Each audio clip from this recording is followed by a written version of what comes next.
Assalamualaikum warahmatullahi wabarakatuh. Waalaikumsalam warahmatullahi wabarakatuh. Selamat pagi dan salam sejahtera untuk kita semua. Semoga senantiasa Allah Subhanahu wa Ta'ala, Tuhan yang Maha Esa, memberikan kesehatan pada kita semua. Bapak Ibu hadirin sekalian yang saya hormati, pertama saya ingin menyapa yang terhormat pada para narasumber. Di sini hadir Bapak Dr. Hidayat Nur Wahid, Wakil Ketua MPR RI. Hadir juga Bapak Dr. Aziz Samsudin, Wakil Ketua DPR RI, dan juga hadir pula Bapak TB Hasanuddin, anggota Komisi 1 DPR RI, yang saya hormati pula Bapak Ketua Tim Kajian Undang-Undang ITE, Bapak Sugeng Purnomo, yang juga merupakan Deputi 3 Kemenko Polhukam, Bapak Ibu pimpinan dan anggota baik Subtim 1 maupun Subtim 2 yang telah bergabung pada FGD pagi ini. Bapak Ibu sekalian yang saya hormati, kita menyelenggarakan FGD ini dalam rangka mendapatkan masukan terkait dengan tugas yang diberikan oleh Menko Polhukam kepada kami berdasarkan surat keputusannya nomor 22 tahun 2021 bahwa Bapak Menko Polhukam membentuk tim kajian Undang-Undang ITE. Tim ini dibagi ke dalam 2 subtim, yaitu subtim pertama adalah yang bertugas merumuskan kriteria implementatif atas pasal-pasal tertentu yang sering dianggap multitafsir, dan subtim kedua yang bertugas melakukan telaah atas beberapa pasal yang juga dan sering dianggap multitafsir dalam Undang-Undang ITE itu untuk menentukan perlu atau tidaknya dilakukan revisi. Kami tim yang terdiri dari Subtim 1 dan Subtim 2 telah berdiskusi dengan berbagai kalangan, mulai dari pelapor dan terlapor, kemudian aktivis, masyarakat sipil, kemudian pegiat media yang tergabung di dalam aliansi media, dan juga kita telah berdiskusi dengan para akademisi. Kali ini kita akan mendengarkan pandangan atau perspektif dari bapak-bapak sekalian yang selama ini berada di lingkungan partai politik maupun DPR RI. Karena itu, sebagaimana kita lihat sekarang telah hadir bersama kita 3 narasumber dari 4 narasumber yang mestinya hadir pada pagi hari ini. Namun sampai saat ini Bapak Beni Kaharman belum memberikan konfirmasinya. Mudah-mudahan di perjalanan FGD kita nanti beliau nanti bisa bergabung. Bapak Ibu sekalian yang saya hormati, untuk mempersingkat waktu, karena ini adalah jam sudah menunjukkan pukul 10 pagi dan nanti mungkin kita akan berakhir paling lama pada pukul 12.30. Setelah waktu itu kita bagi ke dalam paparan narasumber dan juga nanti pendalaman dari anggota tim, baik Subtim 1 maupun Subtim 2. Baik, Bapak Ibu sekalian yang saya hormati, untuk kesempatan pertama akan saya berikan kepada Bapak Aziz Samsudin. Waktunya 15 sampai 20 menit. Saya persilakan Pak Aziz. Ini baik, terima kasih. Mungkin nggak apa-apa ya, nggak mengganggu ya Pak Aziz ya. Bismillahirrahmanirrahim. Assalamualaikum warahmatullahi wabarakatuh. Terima kasih, selamat pagi. Tentu apa yang menjadi topik kita pada hari ini yaitu mengenai revisi atau tidaknya Undang-Undang ITE, tentu akan menjadi bahan bagi kita semua, yang mana poin-poin pasal-pasal yang bisa menjadi perdebatan itu kan antara lain adalah pasal 26 ayat 3, kemudian pasal 27, 28, 29, pasal 30, pasal 40, dan 45 yang biasa menjadi perdebatan di masyarakat dan menjadi tarik-menarik penafsiran hukum. Nah, tentu DPR dalam rangka untuk perubahan ITE ini perlu kami sampaikan bahwa dalam shortlist rapat kerja Menteri Hukum dan HAM dan Balek dalam hal ini DPR itu tidak ada pembahasan atau memasukkan shortlist revisi Undang-Undang ITE ini. Jadi untuk pembahasan di tahun 2021 berdasarkan shortlist yang ada itu tidak terjadi suatu kesepakatan antara pemerintah dan parlemen. Tapi apakah itu bisa dilakukan memasukkan? Bisa saja terjadi. Tapi sampai hari ini pembahasan tentang revisi Undang-Undang ITE antara parlemen dan DPR tidak dimasukkan di dalam shortlist dalam pembahasan 2021. Tapi masuk di nanti bisa langsung dilakukan pembahasan dengan pihak-pihak parlemen dan DPR dan pemerintah. Hal ini tentu banyak hal yang bisa kita jadikan diskusi, yaitu bagaimana penormaan azas-azas norma daripada pasal-pasal di dalam ITE itu yang tadi saya sebutkan, yaitu pasal 27, 28 sampai dengan 29 yang merupakan kejahatan-kejahatan di dalam cyber itu. Misalnya pasal 26 tentang penghapusan informasi. Apakah penghapusan informasi itu dan ini bisa mempunyai dampak secara ekonomi. Kemudian pasal 36 tentang penghinaan kewenangan pemerintah untuk melakukan pemutusan akses. Nah, ini yang menjadi diskusi-diskusi dari waktu ke waktu dan sampai dengan saat ini antara fraksi-fraksi memang belum ada kesepakatan. Pro dan kontra di antara fraksi-fraksi dan pandangan-pandangan belum menjadi pembicaraan formal Bapak pada sampai dengan hari ini.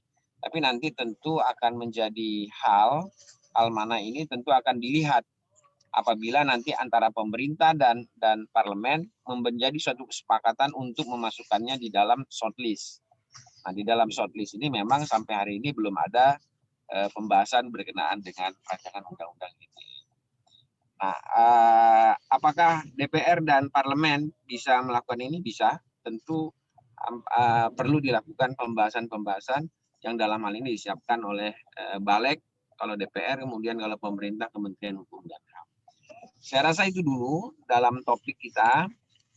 Nanti mengenai hal-hal diskusi, tentu parlemen akan mensupport kebijakan pemerintah, khususnya dalam hal ini Menko Polhukam dan jajarannya dalam rangka melakukan diskusi pada hari ini, kemudian juga penyiapan naskah akademis, kemudian juga nanti melakukan sosialisasi kepada masyarakat, baik kepada kaum intelektual dan kaum NGO untuk menjadi masukan sehingga pembahasan itu menjadi suatu kompilasi yang bersifat komprehensif.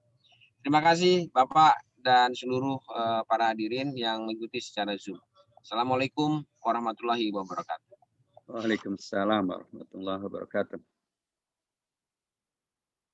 Baik, terima kasih Pak Aziz Samsudin, singkat, padat, menjelaskan tentang kondisi di parlemen, tentang sikap terhadap Undang-Undang ITE, bahwa sampai saat ini memang sebagaimana dituturkan oleh beliau tadi, pro kontra itu masih sebatas wacana, jadi belum ada kesepakatan resmi di tingkat parlemen itu sendiri.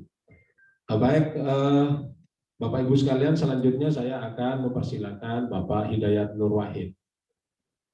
Waktunya sama Pak, 15 sampai 20 menit. Biar adil ngatain ya, sama semuanya.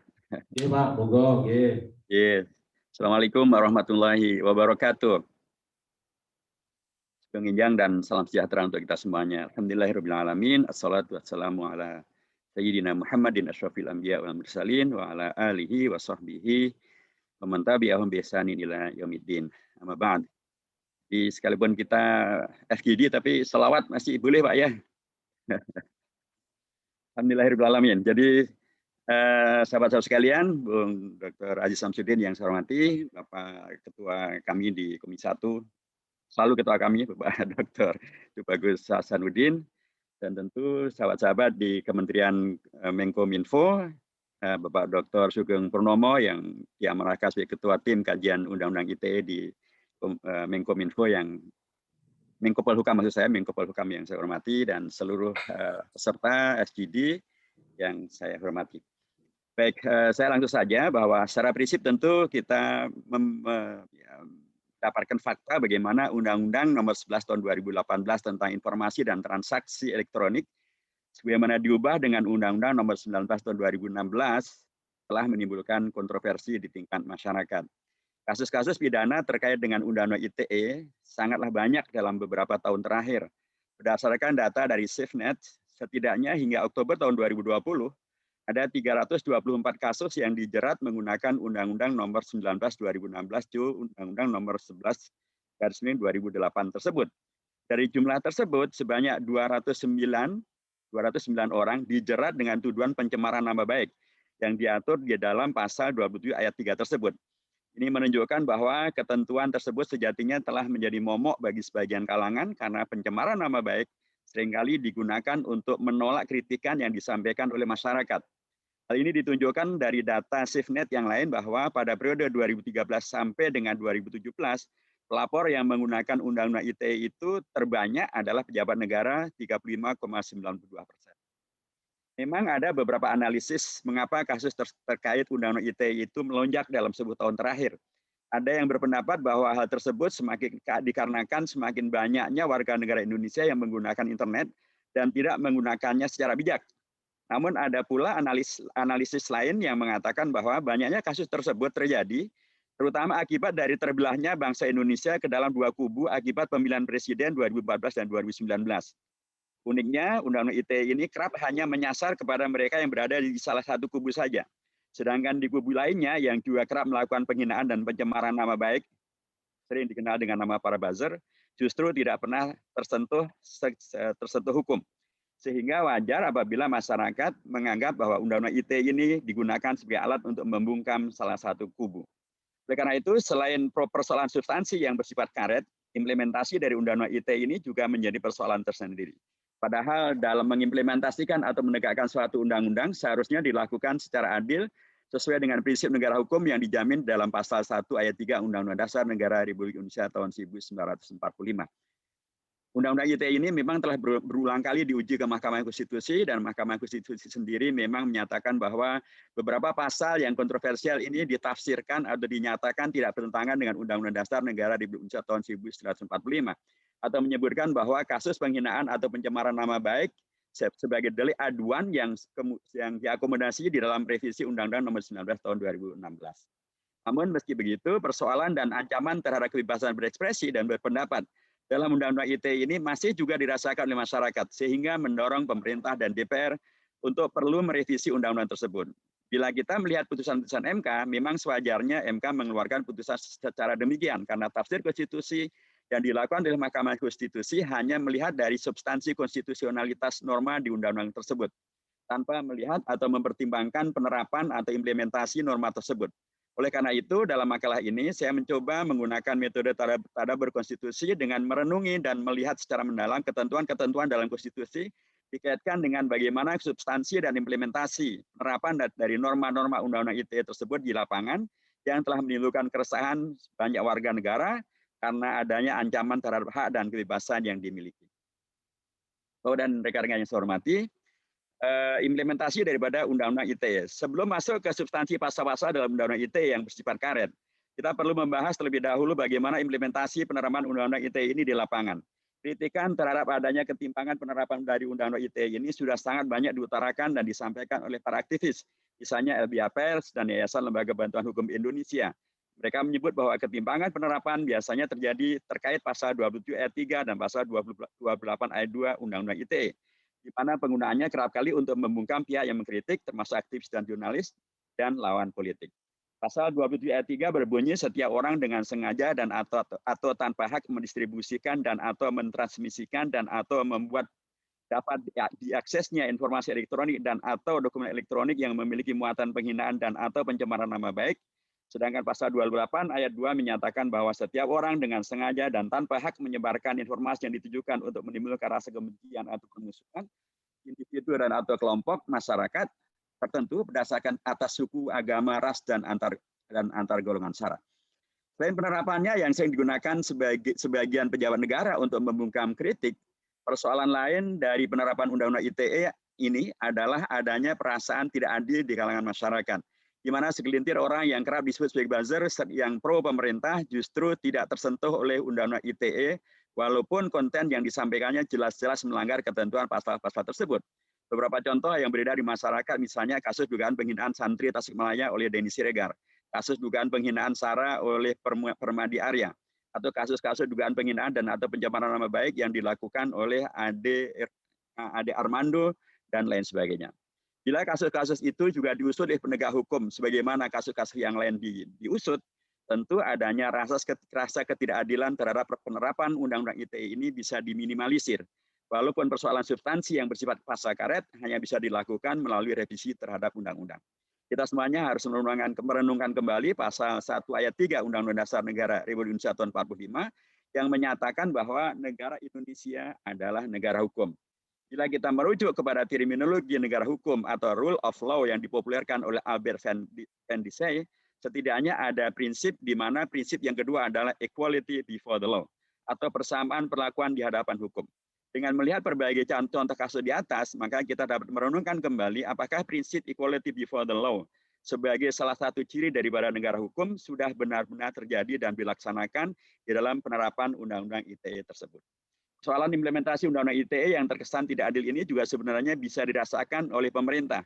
Presiden Joko Widodo sendiri dalam pernyataannya guna mendukung revisi Undang-Undang ITE berpendapat bahwa implementasi dan revisi Undang-Undang ITE harus sesuai dengan prinsip-prinsip negara hukum dan memberikan jaminan rasa keadilan seluas-luasnya bagi masyarakat. Pernyataan ini mengisyaratkan bahwa sampai saat ini rasa keadilan itu belum dirasakan sepenuhnya, sehingga diperlukan untuk memastikan penerapan dengan baik dan atau bila perlu dengan melakukan revisi. Bapak Ibu yang saya hormati, untuk terkait dengan substansi revisi, selain persoalan implementasi, persoalan substansi yang bersifat pasal karet sehingga perlu direvisi menjadi tidak kalah pentingnya.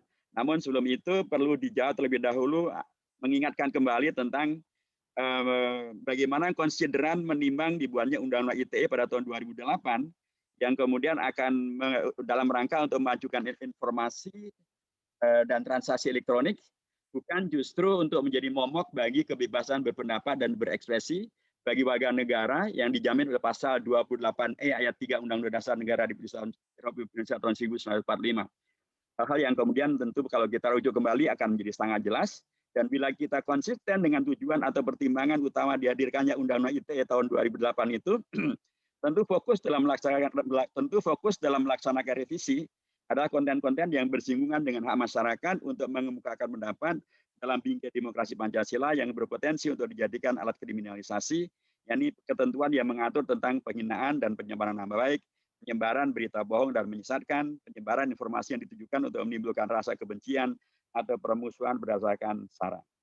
Nah, beberapa ketentuan yang disebut di atas ini harus benar-benar menjadi perhatian kita semuanya, agar tidak menimbulkan kembali keresahan di tingkat masyarakat, dan konten tersebut berada di beberapa pasal yang dijabarkan sebagiannya telah disebutkan rekan-rekan, antara lain adalah yang kami cara di sini ada pasal 27 ayat 3 tentang setiap orang dengan sengaja dan atau tanpa hak mendistribusikan dan atau mentransmisikan dan atau membuat dapat diaksesnya informasi elektronik dan atau dokumen elektronik yang memiliki muatan penghinaan dan atau pencemaran nama baik.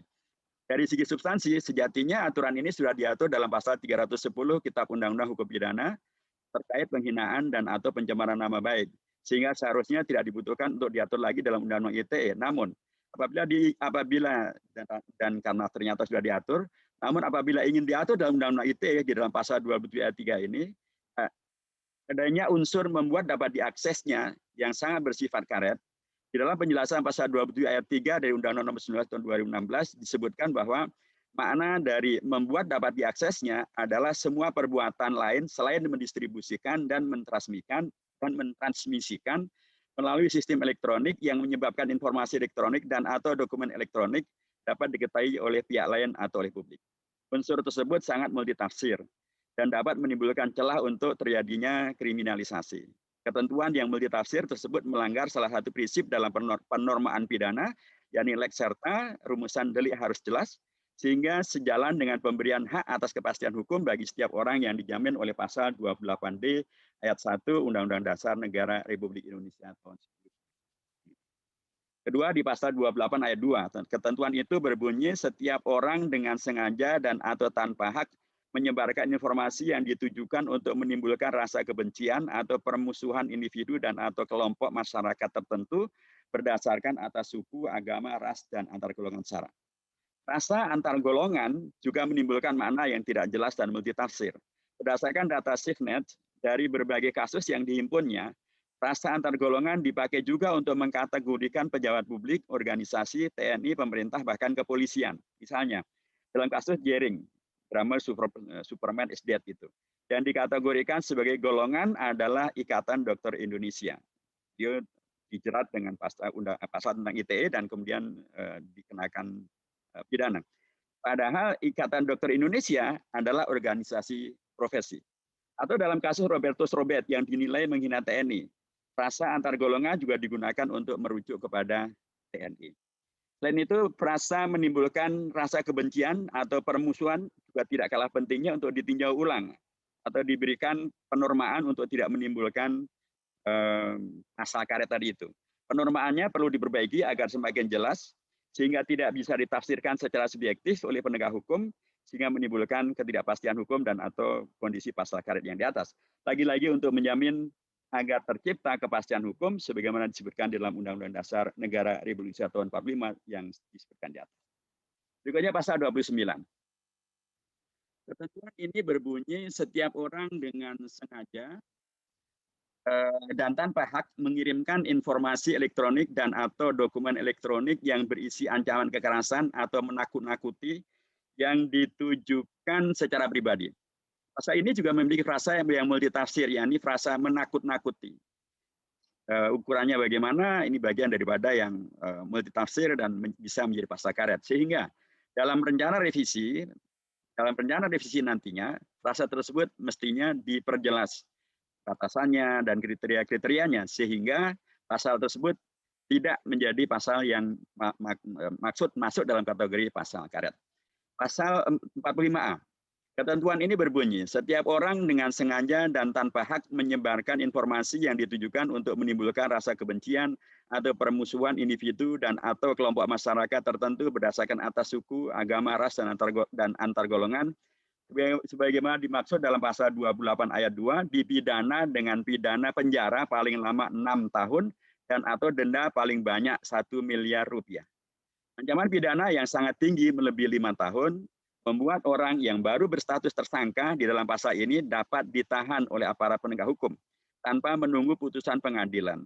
Hal ini juga perlu diperhatikan agar tidak digunakan untuk membungkam suara kritis, perlu dipertimbangkan untuk menurunkan ancaman hukuman menjadi di bawah 5 tahun. Kepada rekan-rekan yang saya hormati, kami mengusulkan ada substansi tambahan yang perlu dipertimbangkan, karena tadi di depan kami sudah menyampaikan bahwa sebagian besar atau begitu banyak kasus-kasus terkait dengan ITE ini terhubung dengan yang disebut dengan buzzer. Karenanya kami menyampaikan perlu ada substansi tambahan. Selain substansi revisi yang telah disampaikan di atas, ada pula substansi tambahan yang perlu dimasukkan ke dalam Undang-Undang ITE, yakni pengaturan bagaimana penertiban terhadap fenomena buzzer yang semakin mengkhawatirkan dan membelah masyarakat. Sekelompok buzzer yang dimaksud adalah mereka yang secara terorganisir menyerang seseorang atau kelompok orang dengan cara yang terorganisir, menyerang seseorang atau kelompok orang dengan cara menghina, mencemarkan nama baik, sehingga melakukan cyberbullying. Hal ini juga perlu menjadi perhatian dalam proses revisi Undang-Undang ITE yang diinisiasi oleh pemerintah.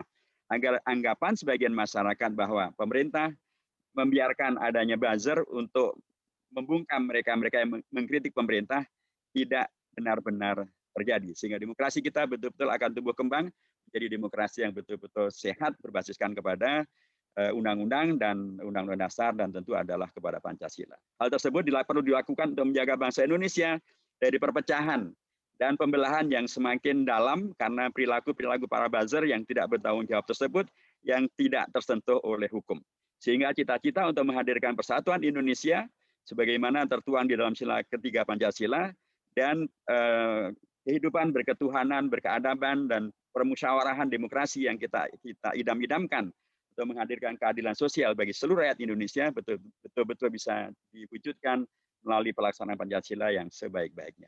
Kepada rekan-rekan sekalian, kesimpulannya karenanya dari pemaparan di atas kami menyampaikan bahwa ada beragam persoalan yang dirasakan oleh rakyat, dirasakan oleh masyarakat dan menjadi bagian daripada fakta hukum yang karenanya kami mengusulkan memang agar ada revisi terhadap Undang-Undang ITE di beragam pasal yang bermasalah yang sebagiannya saya sebutkan di atas, agar kemudian merealisasikan juga apa yang menjadi harapan daripada Bapak Presiden Pak Jokowi untuk menghadirkan keadilan yang sebenar-benarnya yang seluas-luasnya bagi seluruh masyarakat Indonesia.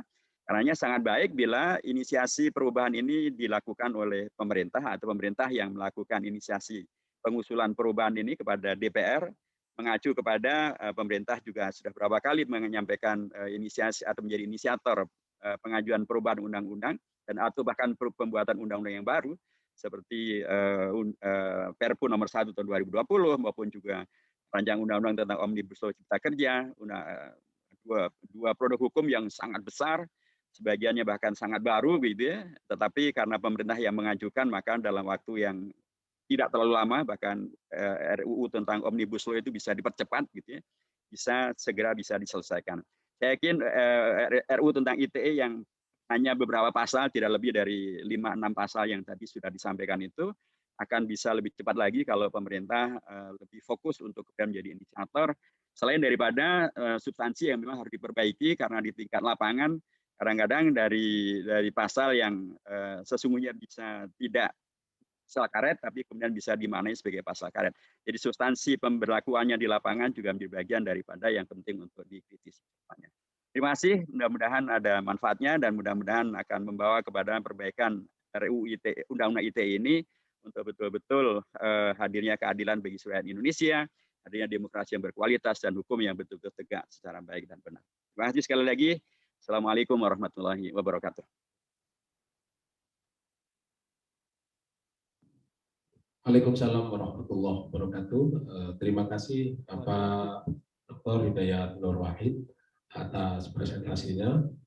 Cukup lengkap menurut saya, beberapa pasal tadi beliau sebutkan dan juga beliau kritisi dan didorong untuk direvisi agar tidak multi tafsir seperti itu. Lalu muncul juga pertanyaan dari beliau, apakah prinsip equality before the law itu sudah diterapkan di dalam Undang-Undang ITE atau belum? Seperti itu. Lalu beliau menyampaikan bahwa meningkatnya kasus ITE ini karena pertama karena pengguna internet yang tidak bijak, lalu disebabkan pula oleh terbelahnya masyarakat karena pilpres. Cuma menurut beliau seringkali yang menjadi korban adalah salah satu kubu saja. Karena itu beliau mengusulkan agar dilakukan revisi, dan revisi ini hendaknya menjadi inisiatif pemerintah, tidak menjadi inisiatif DPR. Baik, terima kasih Bapak.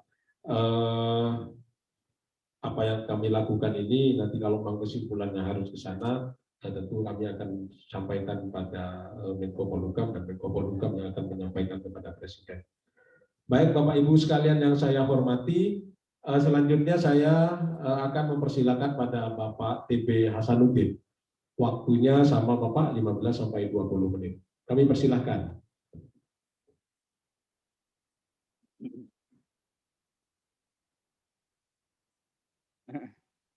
Ya, baik. Assalamualaikum warahmatullahi wabarakatuh. Yang saya hormati dan saya banggakan para seluruh narasumber dan lain sebagainya. Barangkali untuk paparan saya akan lebih banyak kepada diskusi atau paparan saya selama kami melaksanakan revisi Undang-Undang ITE ini pada tahun 2016. Lanjut. Jadi kami izin melaporkan dulu ya, sesungguhnya Undang-Undang ITE ini hadir bukan untuk mengkebiri yang namanya kritik. Nah, itu mohon dicatat dulu ya. Kritik itu menurut hemat saya secara akademis itu ada persyaratan.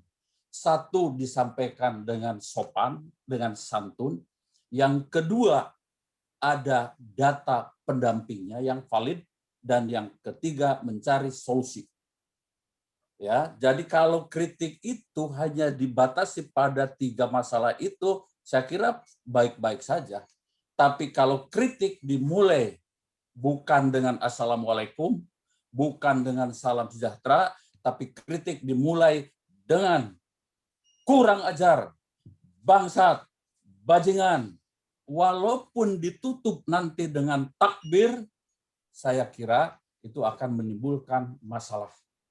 Jadi ini harus dibatasi dulu ya, Undang-Undang ITE ini. Saya pada saat revisi tahun 2016 adalah ketua panja ya, yang mewakili semua fraksi. Ya, kemudian saat itu panja dari pemerintah itu adalah dipimpin oleh Menteri Kominfo ya. Dan kemudian ya, masalahnya itu ada pada tahun sepanjang tahun, bukan tahun 2020 ini ya. Jadi sebelumnya itu dilaporkan banyak kasus penangkapan secara langsung. Ya, karena saat itu menjelang ya 2014, 2013, 2014 kita melaksanakan Pilpres. Nah, kemudian banyak kasus-kasus penangkapan langsung dalam konteks ada yang mengatakan mengapa kami kritik saja itu tidak boleh ya. Kemudian ya dalam hal ini pada tahun 2016 kami mencoba mengumpulkan data-data dari semua ya. Dari pemerintah itu juga hadir Menko Polhukam, dari Kementerian Polhukam, kemudian dari Kementerian Kominfo, dari Kumham, unsur Polri, dan juga Kejaksaan. Inisiatif pada tahun 2016 itu adalah revisi dari pemerintah. Atas dasar itu, ya, saya sebagai ketua panja melakukan dengar pendapat. Yang pertama dengan masyarakat sipil, tentu tidak sebagian, ya, ada mungkin 5 atau 6 kelompok ya yang kita mintai pendapatnya seperti apa. Lalu tokoh agama, kemudian pakar informasi dan teknologi, kemudian pakar hukum, dan termasuk korban di dalamnya. Saat itu yang paling krusial itu adalah hanya 2, pasal 27 ayat 3 dan pasal 28 ayat 2. Ya. Kemudian yang menjadi pokok bahasan pada revisi Undang-Undang ITE tahun 2016 itu sesungguhnya dari kesimpulan ini adalah mengubah ancaman menjadi di bawah 5 tahun. Artinya apa? Artinya orang tidak serta-merta dilakukan penangkapan secara langsung, ya. Dan yang kedua, diminta untuk delik aduan. Kemudian kami mencoba melakukan revisi ini, ya.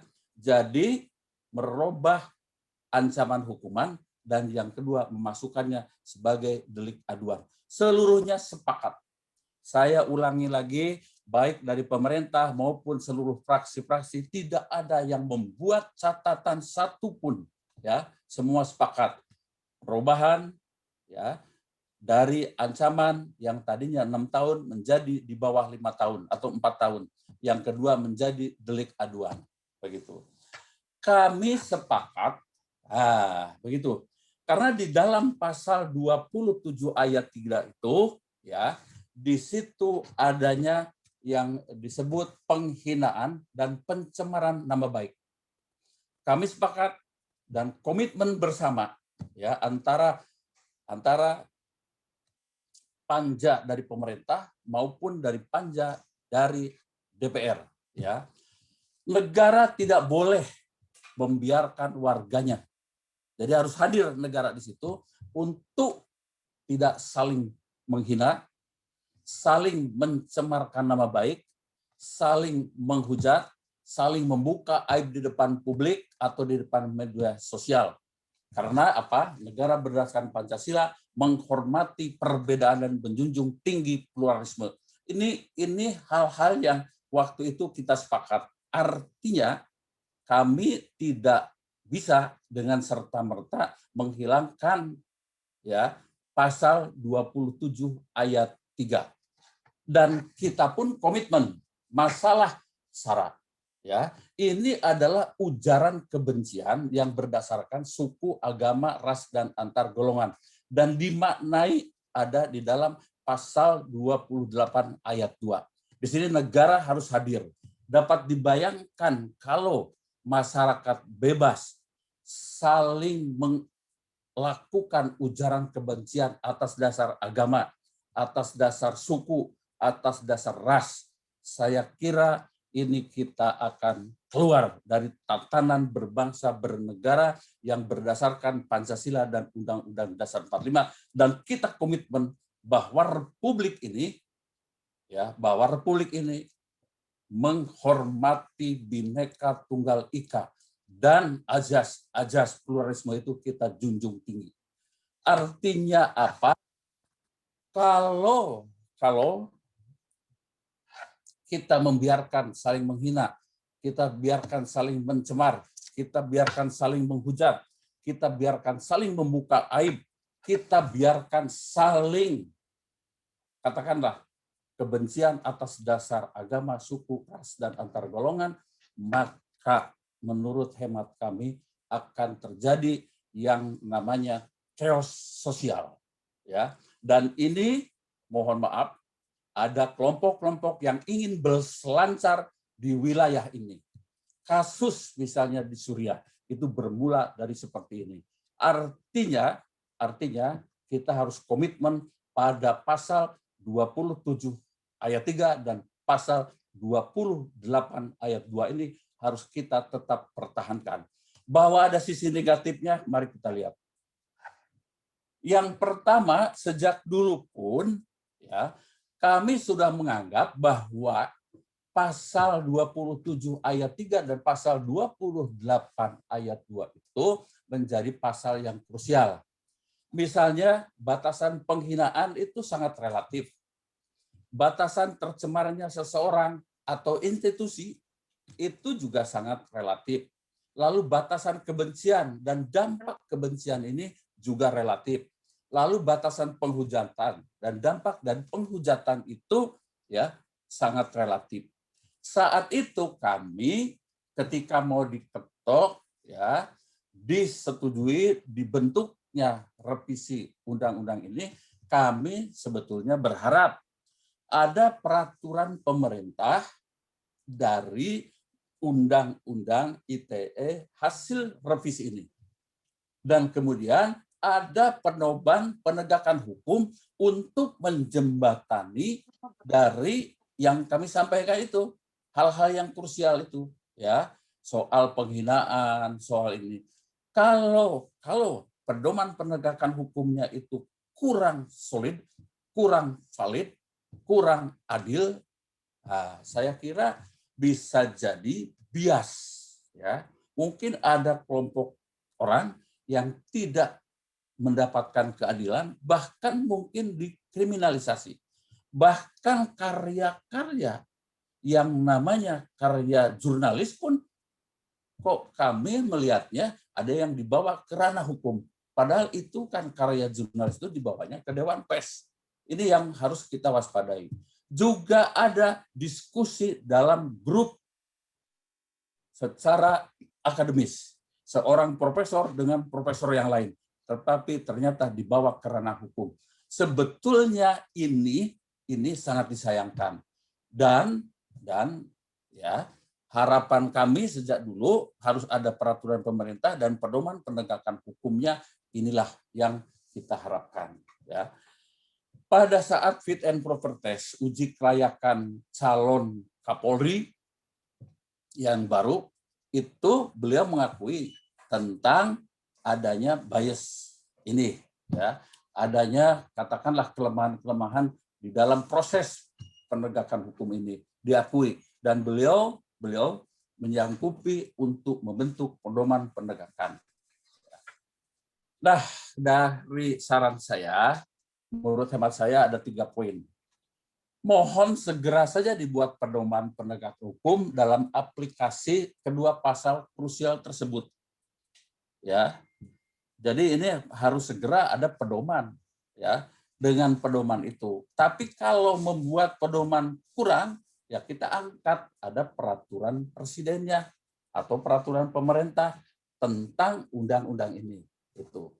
Tapi juga kalau harus direvisi, saya berharap kedua pasal itu hendaknya dipertahankan, jangan dihilangkan. Karena apa? Itu roh tegak dan berdirinya Negara Kesatuan Republik Indonesia.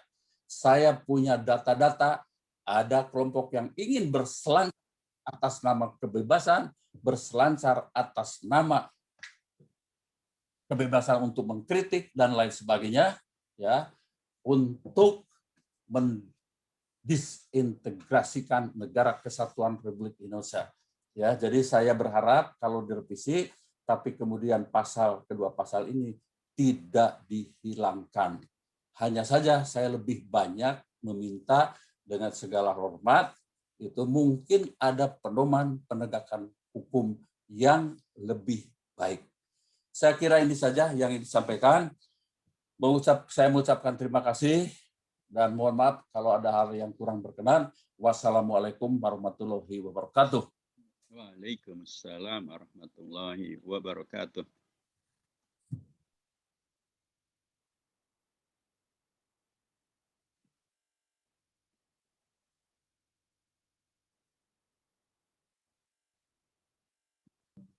Lebih banyak menyoroti pada pasal 27 dan 28, dan saran beliau kedua pasal ini hendaknya dipertahankan, dan beliau juga menyarankan sebaiknya dibuat pedoman penegakan hukum dalam aplikasi kedua pasal tersebut. Seperti itu. Bapak Ibu sekalian yang saya hormati, sebetulnya kita akan mendengarkan juga paparan dari Bapak Beni Harman, namun rupanya sampai saat ini beliau masih belum bisa bergabung bersama kita dalam MGD pagi ini. Oleh karena itu, maka seperti yang sudah saya sampaikan di awal tadi, setelah sumber menyampaikan pokok-pokok pikirannya, kita akan masuk pada sesi pendalaman. Dan pada sesi pendalaman ini, untuk kesempatan pertama, saya akan memberikan kesempatan kepada 2 orang dari subtim 2 dan 2 orang dari subtim 1. Saya persilahkan dari subtim 2 orang terlebih dahulu untuk mendalami, menanggapi atau bertanya terhadap paparan ketiga narasumber tadi.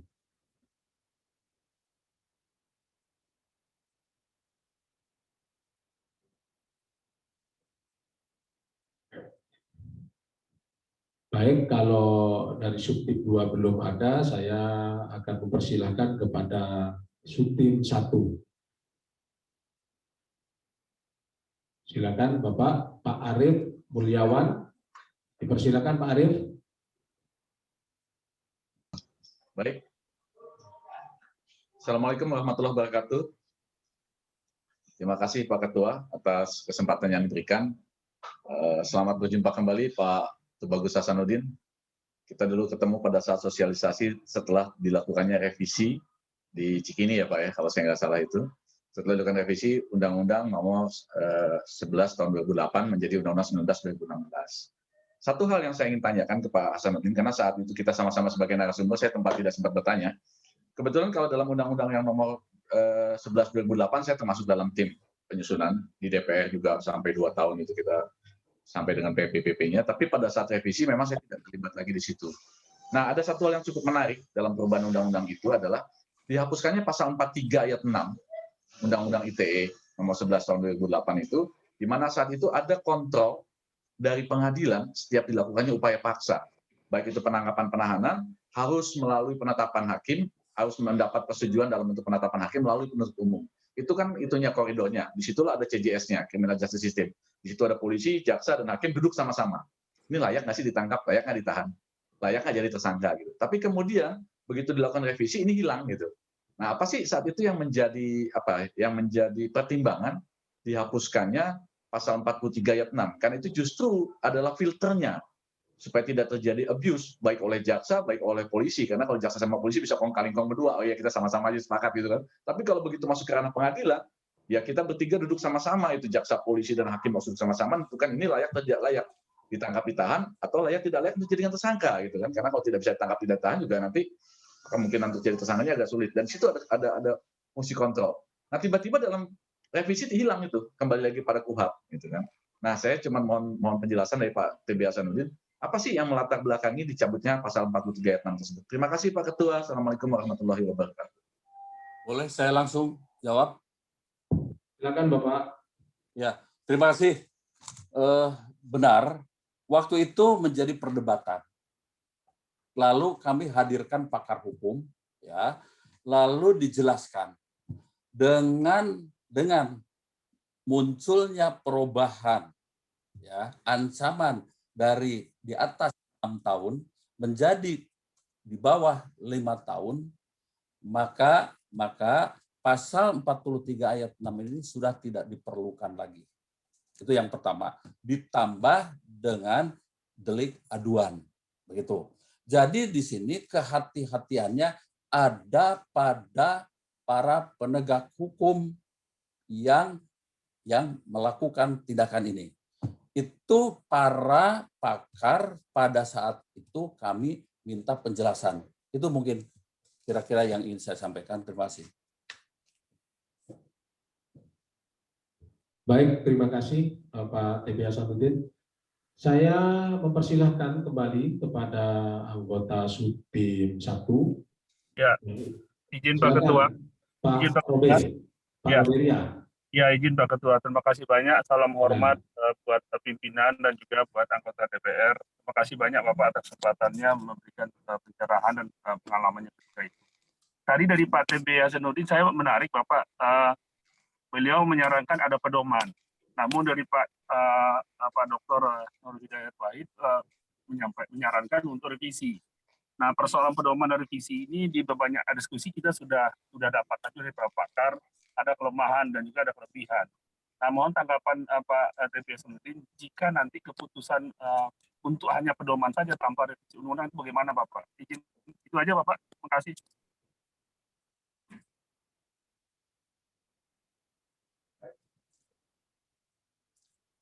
Ini untuk saya ya. Iya Pak, untuk Pak TB Hasanuddin. Silakan. Kita melihat dari struktur aturan perundang-undangan saja. Jadi kan kalau kita lihat Undang-Undang Dasar, kemudian Undang-Undang, kemudian peraturan pemerintah, dan kemudian pedoman-pedoman lain oleh ya institusi kementerian setingkat itu. Saya kira boleh saja.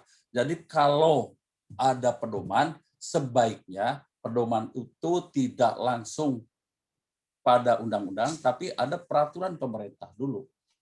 Sama saja misalnya ada katakanlah undang-undang.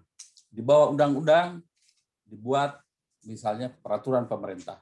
Di bawah peraturan pemerintah, menteri terkait membuat peraturan menteri.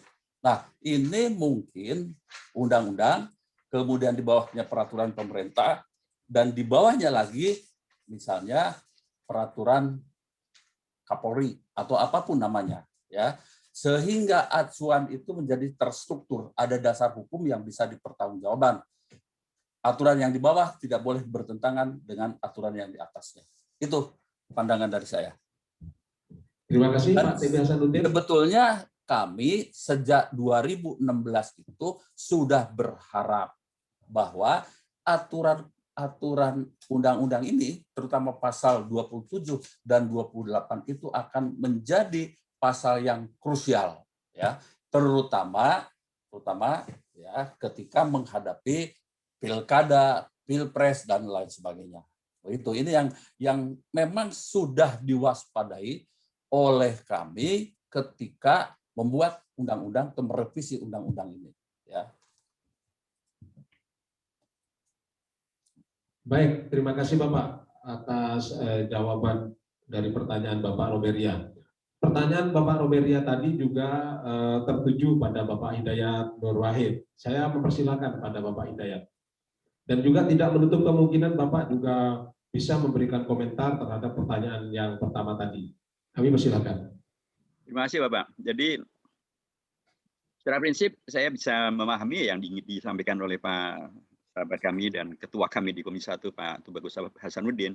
Perlu adanya peraturan pemerintah yang kemudian memastikan pada tingkat apa yang kami sebutkan tadi, implementasi di lapangannya betul-betul meminimalisir, kalau tidak bahkan bisa menghilangkan gitu ya, kondisi-kondisi hukum atau kondisi-kondisi pengaduan hukum yang bisa menghadirkan yang dirasakan oleh publik sebagai ketidakadilan dan atau sebagai tidak terjadinya equality before the law. Jadi catatan-catatan ataupun usulan Pak TB Hasanuddin tadi menurut saya sih oke-oke saja, nggak ada masalah.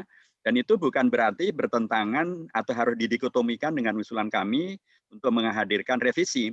Karena yang saya sampaikan tadi juga ada unsur di mana kemudian pada tingkat implementasi pelaksanaan peraturan perundangan di lapangan penting untuk dilakukan dalam tanda kutip peraturan pemerintah yang bisa meminimalisir terjadinya ketidakadilan, itu satu sisi. Tapi juga ada beragam hal yang secara umum diyakini atau difahami atau dirasakan sebagai adanya praktek hukum yang kemudian menghadirkan perasaan terjadinya ketidakadilan hukum, itu karena bersumber kepada pasal dan atau ayat yang dirasakan memang masih membuka ruang untuk terjadinya pasal karet dan atau penafsiran yang multitafsir. Itulah karenanya untuk pasal-pasal ini saja yang kemudian dilakukan perubahan dan atau menjauhkannya dari kondisi multitafsir. Saya sepakat dengan Pak TB Hasanuddin, tidak boleh negeri ini menjadi pecah atau menjadi buyar hanya gara-gara dengan alasan kebebasan berekspresi yang liberal. Tentu kondisi itu tidak pernah sesuai dengan Pancasila kita, tidak pernah sesuai dengan cita-cita demokrasi, cita-cita proklamasi dan juga cita-cita reformasi kita. Kita melakukan reformasi bukan untuk menghancurkan Indonesia.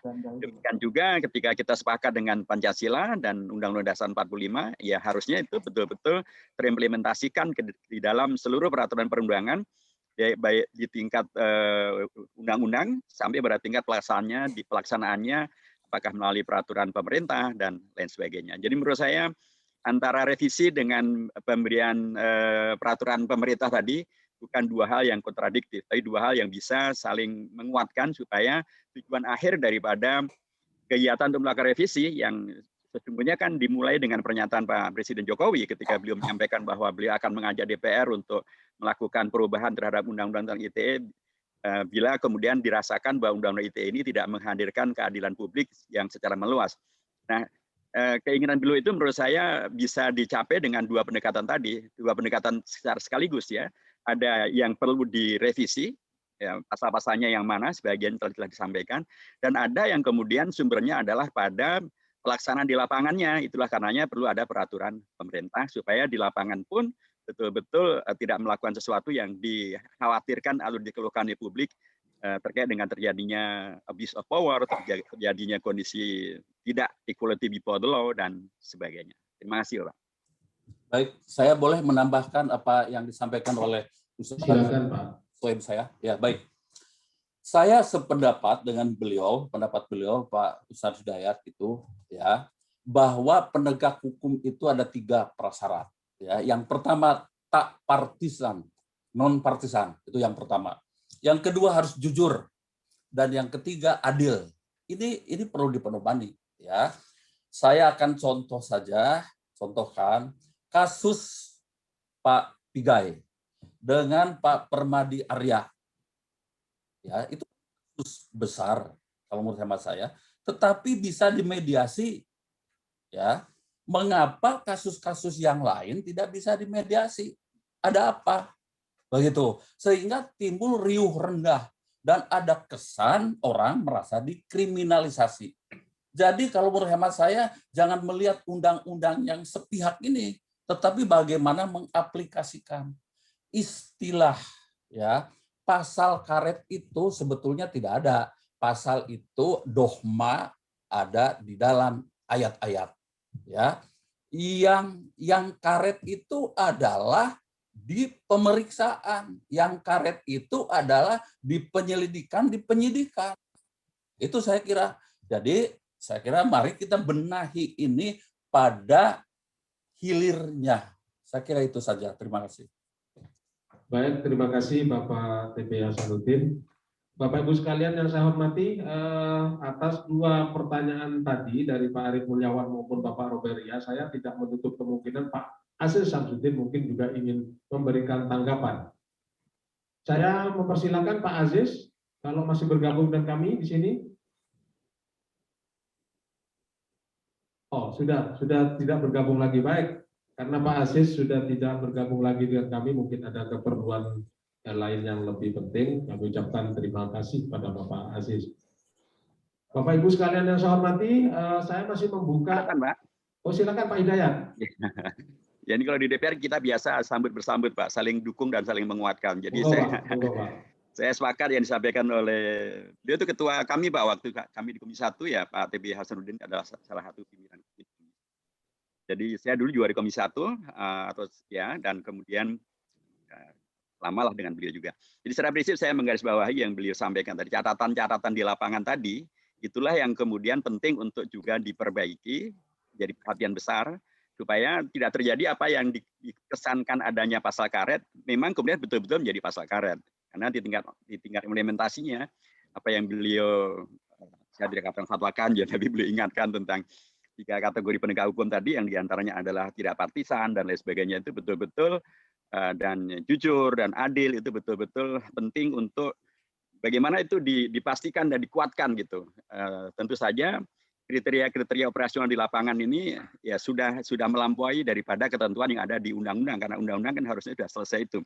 Nah, karenanya catatan-catatan tentang hal ini saya kira atau peraturan pemerintah yang bisa mengakomodasi secara serius terhadap catatan-catatan ini saya kira sangat dipentingkan.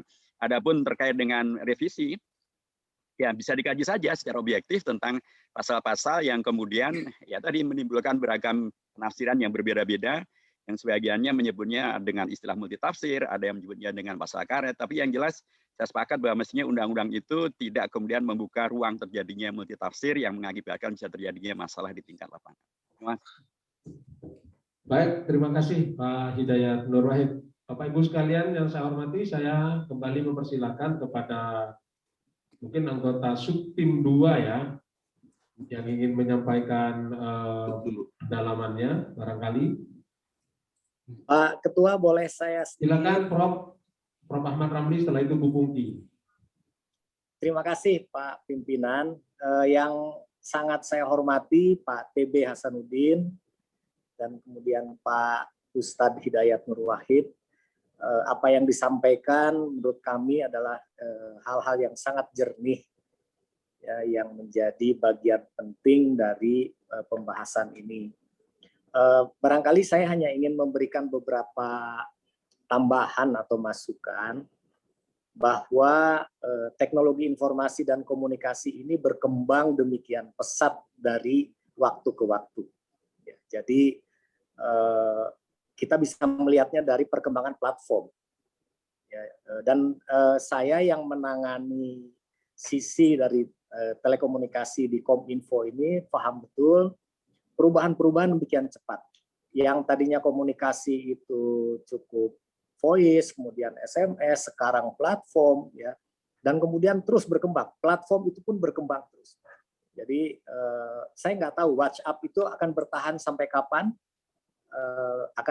Akankah diganti dengan Signal, akankah diganti dengan Telegram dan lain-lain, ya. Mereka yang tadinya platform itu betul-betul hanya bergerak di Messenger, Ya, sekarang berubah menjadi telco juga, jadi voice, jadi streaming dan lain-lain, dan itu terus berkembang seiring dengan peningkatan kapasitas yang kita lakukan. Mungkin Pak TB dan Pak Ustadz Hidayat tahu persis di Komisi 1 karena seringkali kita laporkan bahwa kita terus meningkatkan juga coverage yang namanya coverage telekomunikasi ini. Sekarang itu dari 83.000 desa di Indonesia, itu tinggal 12.000 saja yang belum. Dan ini akan kita kejar dalam waktu cepat sekali. Jadi apa yang kita lakukan oleh Presiden Joko Widodo dengan dilaksanakan oleh Kominfo, itu mempercepat 10 tahun lebih cepat pembangunan telekomunikasi karena ada pandemik ini. Dan pandemik ini memberikan dampak yang luar biasa. Nah, oleh karena itu dari apa yang saya sampaikan ini menurut kami tidak perlu menjadi keraguan atau tidak perlu menjadi bahwa ini tidak boleh atau tidak boleh. Mengubah undang-undang menyesuaikan dengan perkembangan IT itu memang keniscayaan, itu saja, itu yang pertama. Jadi dengan demikian perkembangan teknologi informasi yang berkembang demikian pesat itu menjadi salah satu alasan kenapa kita mesti merevisi. Tidak hanya Undang-Undang ITE, kami malah merevisi Undang-Undang Telekomunikasi dengan Undang-Undang Cipta Kerja, dan sangat ekstrim revisinya. Ya, jadi kalau Bapak dan Ibu lihat Undang-Undang Cipta Kerja di sektor pos telekomunikasi dan penyiaran itu ekstrim sekali perubahannya, dan itu justru menembus kebuntuan-kebuntuan yang sangat panjang selama ini. Jadi sangat progresif. Kemudian yang kedua, kami juga ingin menyampaikan bahwa kalau kita menerapkan perkembangan-perkembangan ini, perilaku teknologi informasi, model-model bisnis telekomunikasi ke dalam hukum, maka terminologinya harus tepat betul. Terminologinya tidak boleh salah. Jadi kalau misalnya saya boleh jujur menyampaikan, kalau kita misalnya bisa saja salah dengan memberikan terminologi, maka itu bisa memperluas pasal. Contoh yang tadi, kita membiarkan pengertian mendistribusikan, mentransmisikan, dan kemudian membuat dapat diakses. Itu pasti akan memperluas delik di pencemaran. Nah, itu contoh. Nah, jadi kalau kita melihatnya objektif saja. Kemudian yang kedua, perlu ada penjelasan yang pasti. Nah, jadi penjelasan pasal yang pasti, apa sih yang namanya pencemaran, itu juga penting. Ya, sehingga kita, kalau yang disampaikannya tidak sama dengan apa yang menjadi kriteria itu, ya bukan pencemaran namanya. Nah, sebagai contoh. Kemudian yang kedua, unsur menyerang kehormatan orang lain. Unsur menyerang kehormatan orang lain tidak ada di Undang-Undang ITE. Padahal ada di 310, 311. Ini contoh. Kemudian ada juga kalau misalnya itu KUHP kan jelas. MK itu mengatakan pencemaran itu harus merujuk ke 310, 311. Nah, tapi pada prinsipnya ternyata kata-kata untuk menyerang kehormatan orang lainnya tidak muncul di Undang-Undang ITE. Nah, akibatnya juga menjadi lebih luas lagi. Nah, ini juga saya kira penting, konsistensi dengan putusan MK itu penting. Dan yang kedua, merevisi pasal itu, kita kan belajar betul nih. Kita yang dari Fakultas Hukum ini belajar betul yang namanya sistematik interpretasi. Ya, sistematis interpretasi dalam bahasa Belanda itu artinya menafsirkan satu pasal itu selalu sistematik dengan pasal lain. Nah, kalaupun pasal ini hanya diperbaiki di sini, pasal lain dibiarkan, karena ungkapan-ungkapan itu juga bisa diyungtokan ke yang lain, nah, ini akan berdampak juga. Nah, oleh karena itu merubahnya harus komprehensif. Jadi saya kira kalau saya sih lebih melihat jika kita ingin merubah, maka dasarnya adalah perkembangan IT yang sangat masif, itu saja. Dan kemudian kita juga bisa melihat secara objektif, setelah diubah 2016, dampaknya apa? Kalau masih ada dampak, berarti kita harus perbaiki sesuai dengan perkembangan IT. Saya kira begitu. Ini para senior saya, Pak TB, Pak Hidayat, terima kasih banyak. Saya termasuk yang sangat mengapresiasi apa yang disampaikan tadi. Assalamualaikum warahmatullahi wabarakatuh. Waalaikumsalam. Terima kasih Prof. Ramli. 60%. Saya persilakan Bu Pungki. Ya, terima kasih banyak Pak Ketua, yang saya hormati Pak Ketua, Pak Sekretaris, para narasumber, dan Bapak Ibu sekalian. Pak TB dan Bapak Hidayat Nur Wahid, saya ucapkan terima kasih sebesar-besarnya atas paparan Bapak berdua yang sangat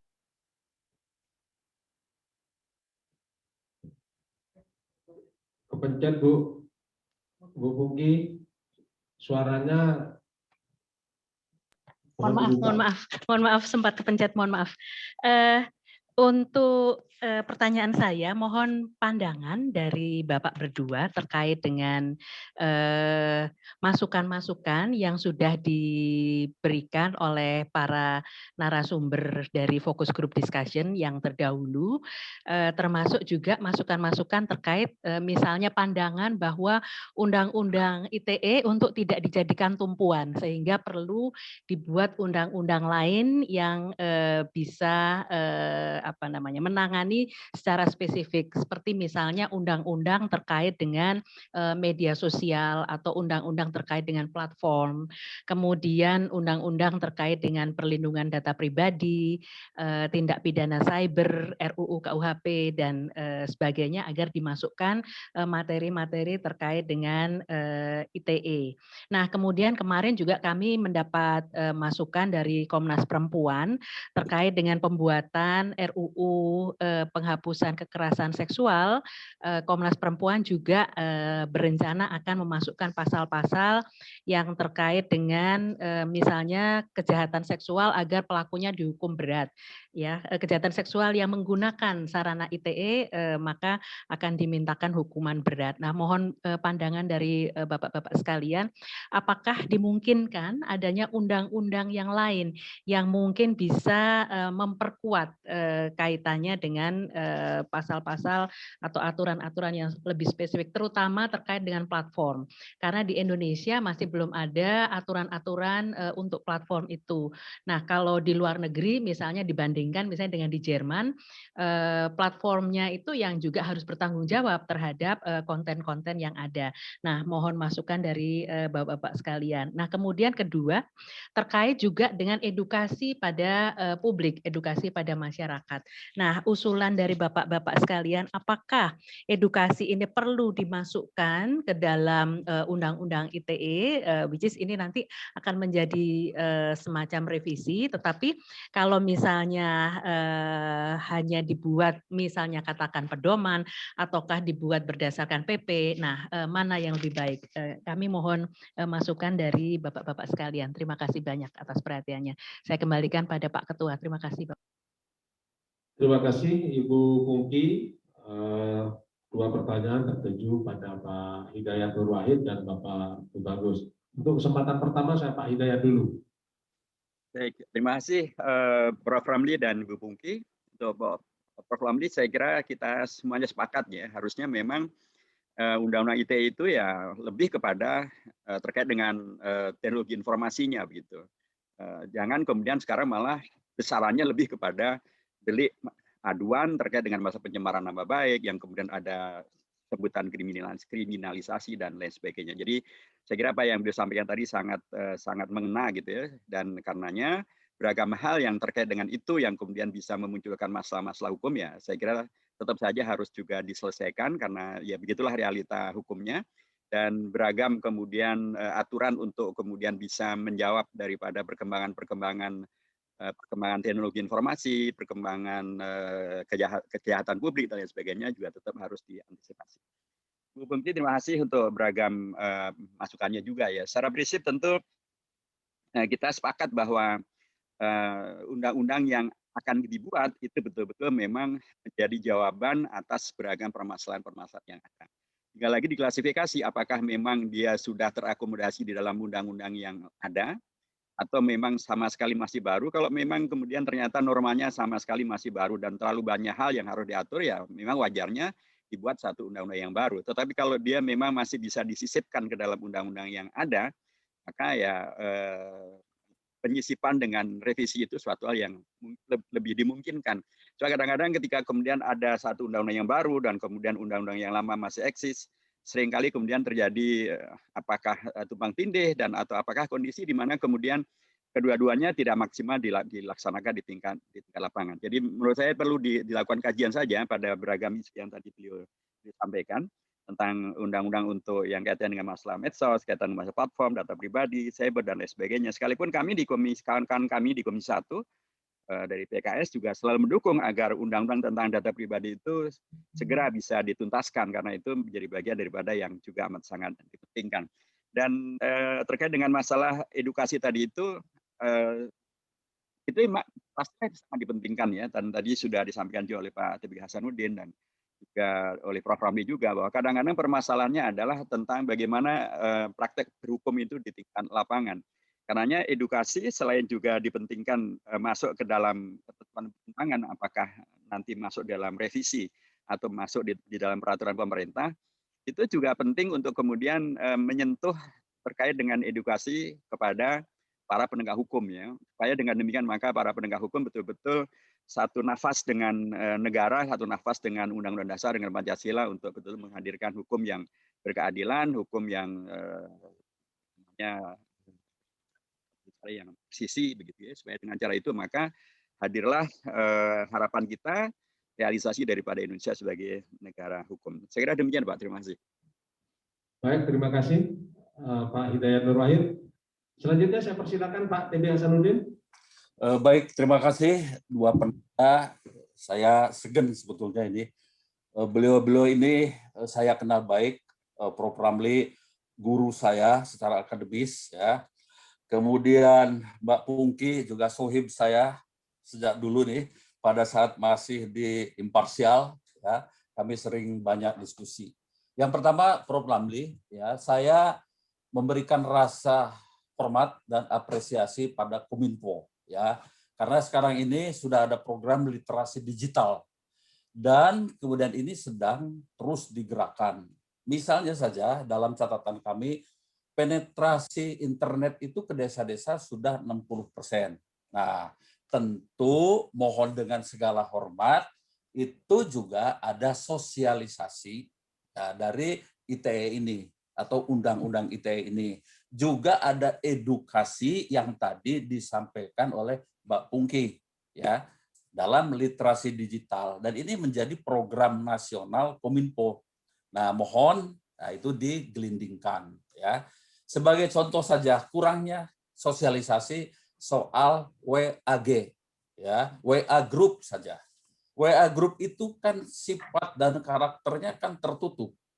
Tetapi saya melihat ada di sebuah fakultas ya di Aceh, diskusi dalam WA group saja bisa dibawa ke ranah hukum dan dikriminalkan. Itu para dosen-dosen, para guru besar di sana. Saya kira ini sangat ironis.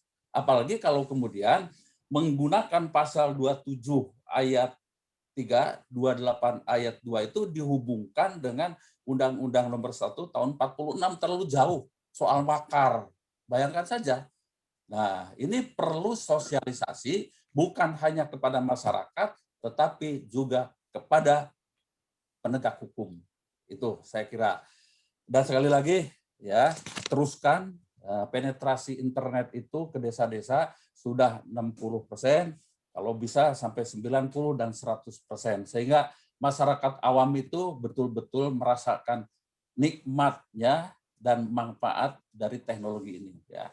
Untuk Mbak Pungki, nah begini, dalam beberapa kali kami membuat undang-undang, wabil khusus undang-undang ITE dan revisi 2016 itu, kami selalu mengundang.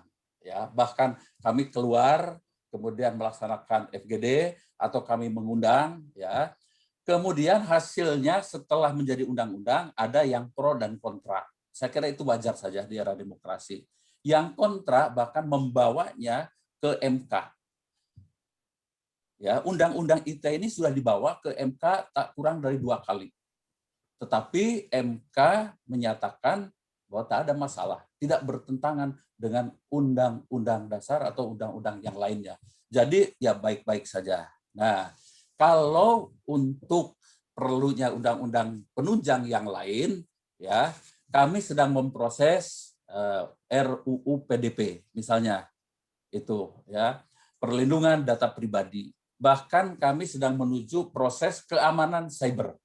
Nah, itu nanti segera masukan-masukan kami akan segera rangkul, kemudian mari kita sharing ya, bahwa undang-undang ini hanya untuk kepentingan bangsa dan negara, kepentingan rakyat. Jadi sangat terbuka ya. Kami beserta Ustadz Hidayat ya, yang saya sangat hormati ya, kita akan bersama-sama dan terbuka kan mencari solusi yang terbaik. Nah, masalah edukasi sudah saya titipkan kepada Profesor Ramli. Saya kira ini ya, mudah-mudahan Prof terus di sana ya, di Kominfo ya. Kalau toh misalnya nanti karena sesuatu ada penggantinya, mohon diteruskan ya cita-cita bersama ini, karena lebih banyak manfaatnya untuk kepentingan masyarakat. Nah, saya kira ini saja untuk pertanyaan dari Prof. Ramli dengan Mbak Pungki. Saya kira itu. Terima kasih. Baik, terima kasih Bapak atas jawabannya terhadap pertanyaan tadi, baik dari Prof. Ramli maupun Ibu Pungki. Bapak Ibu sekalian yang saya hormati, waktu kita masih panjang. Saya terlebih dahulu akan mempersilahkan kembali kepada anggota tim untuk menyampaikan pertanyaan sebagai bentuk pendalaman atas presentasi tadi. Namun jika belum ada, silakan Pak Beni.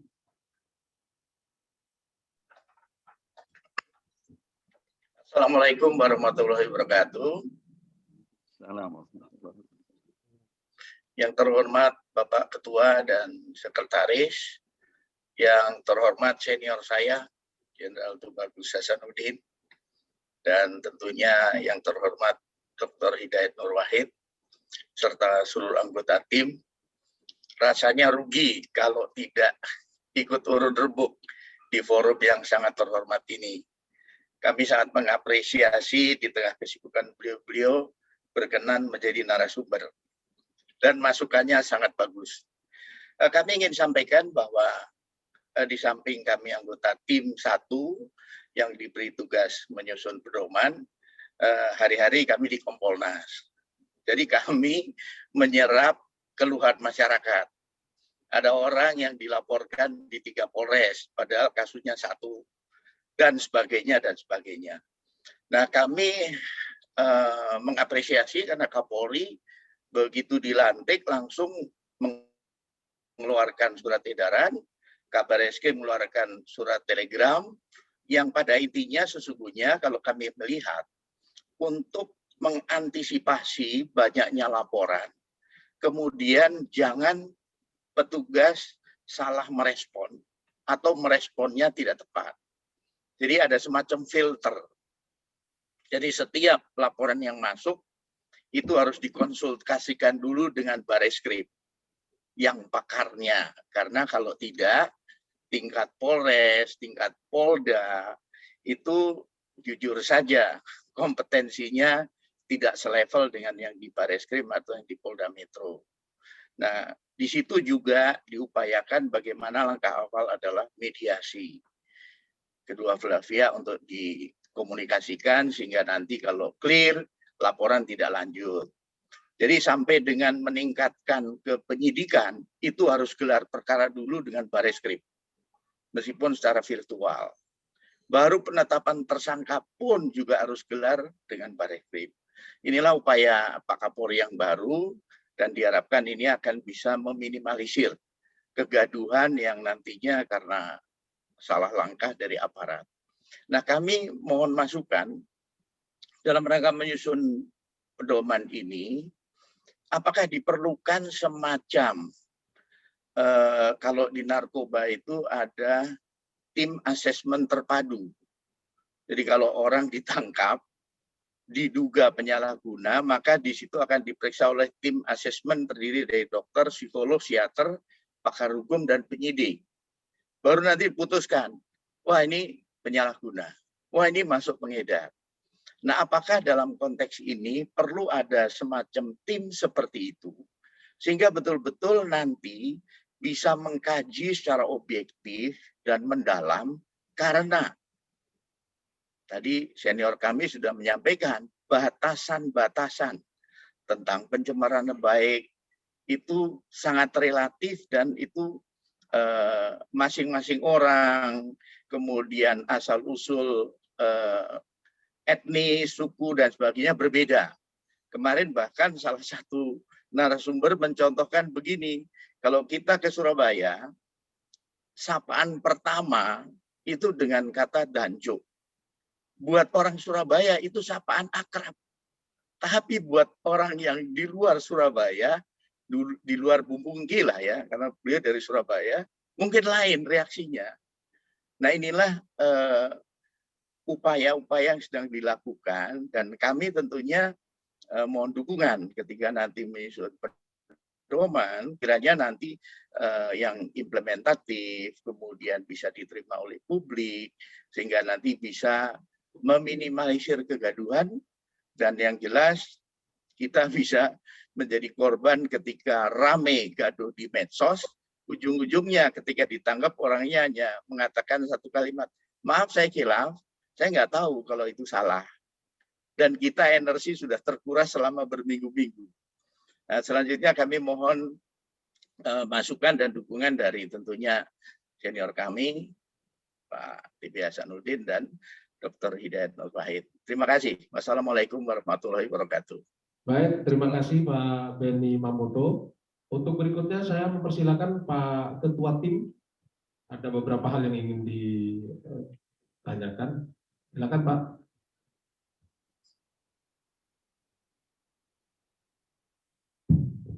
Assalamualaikum warahmatullahi wabarakatuh. Waalaikumsalam warahmatullahi wabarakatuh. Sebelumnya kami atas nama seluruh anggota tim kajian mengucapkan terima kasih dan rasa hormat setinggi-tingginya kepada narasumber yang berkenan meluangkan waktu yang sangat berharga untuk kami semua, terkhusus yang masih bergabung Bapak TB Hasanuddin dan Ustadz Hidayat Nur Wahid. Ada hal-hal yang ingin kami sampaikan di forum yang terhormat dan sangat berharga ini. Yang pertama adalah dari seluruh narasumber yang telah kita undang dan menyampaikan gagasan dan pendapatnya, dalam catatan saya tidak ada satupun dari narasumber yang menginginkan khususnya pasal 27 dan pasal 28 dihapus. Karena memang itu tidak bisa kita hanya menggunakan ketentuan di dalam KUHP dengan perkembangan teknologi yang ada. Karena tingkat penyebaran dan dampaknya tentu sangat berbeda. Namun di dalam perkembangan tentunya kita tidak bisa menafikan bahwa Undang-Undang ITE yang lama, itu yang 11/2008, ternyata ada persoalan di dalam penormaannya.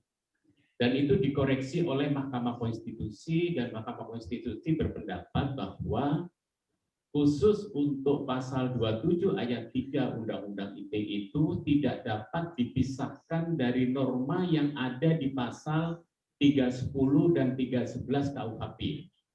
Sehingga di dalam revisinya di Undang-Undang 19/2011 itu diperbaiki, tadi sudah dijelaskan oleh yang terhormat Bapak TB Hasanuddin, di mana di samping ada penurunan ancaman pidana dari 6 tahun menjadi 4 tahun, kemudian itu di dalam ketentuan pasal 45 ayat 5 disebut sebagai delik aduan, artinya sudah kembali kepada norma yang ada di dalam KUHP.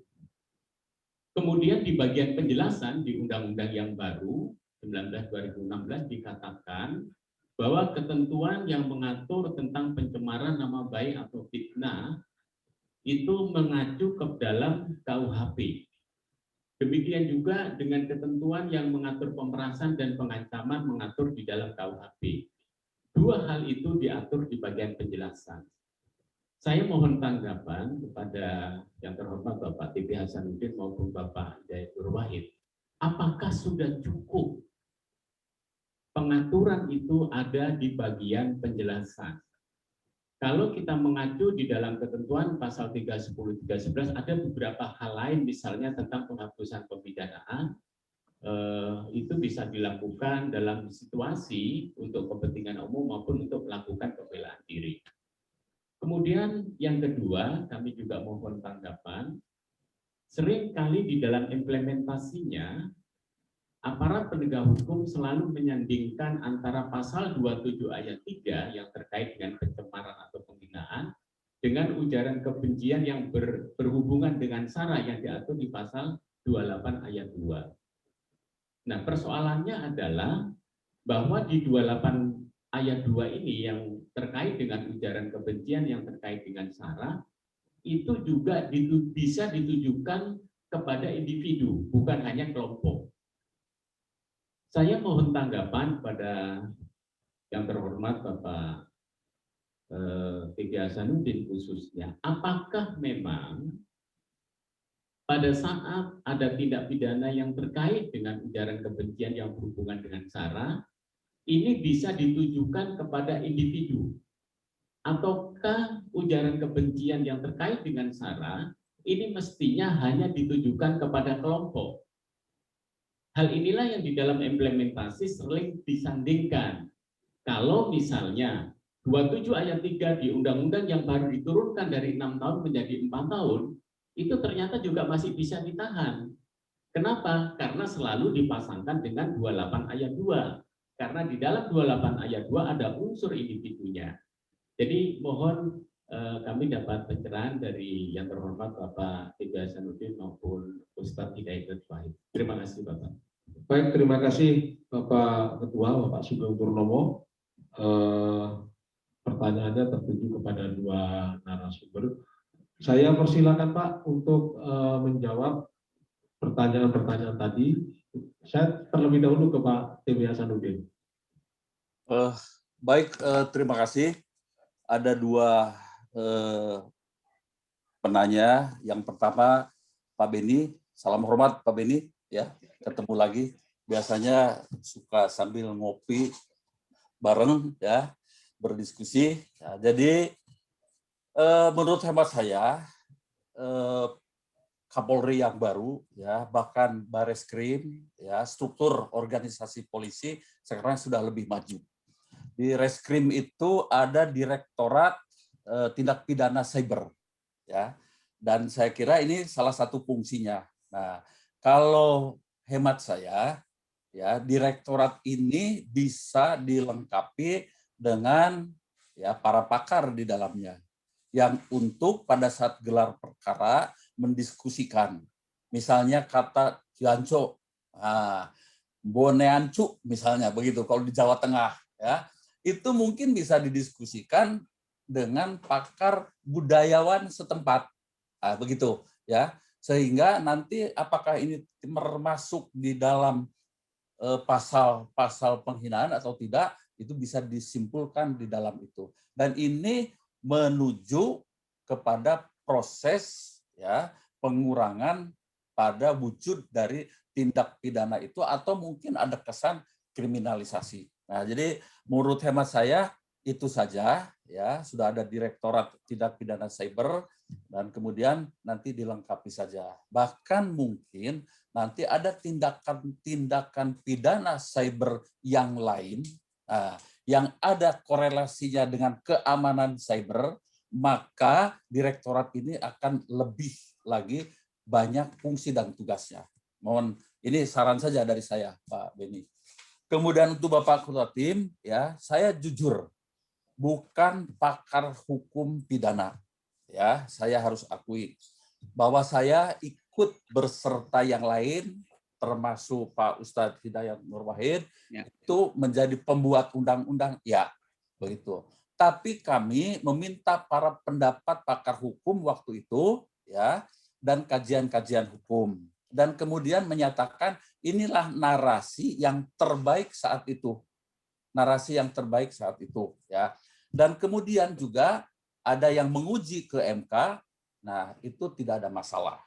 Nah, sekarang soal personil, ya, yang ada hubungannya dengan katakanlah etnis tertentu, saya kira ini tidak bisa dipisahkan. Ketika seseorang yang secara fisik bisa disebut etnis tertentu dan kemudian mungkin bisa ya itu masuk ke pasal-pasal yang kemudian bisa diartikan di dalam pasal itu. Kembali lagi menurut hemat saya ya, kita serahkan saja lagi ya pada gelar perkara yang dilakukan oleh Direktorat Tindak Pidana Cyber yang nanti oleh Pak Beni akan dilengkapi itu. Saya kira menjadi smooth lah ya. Kemudian narasi-narasi itu menjadi tidak kaku ya, dan kemudian solusinya menjadi sebuah keadilan yang menjadi harapan kita semua. Saya kira itu mungkin. Terima kasih.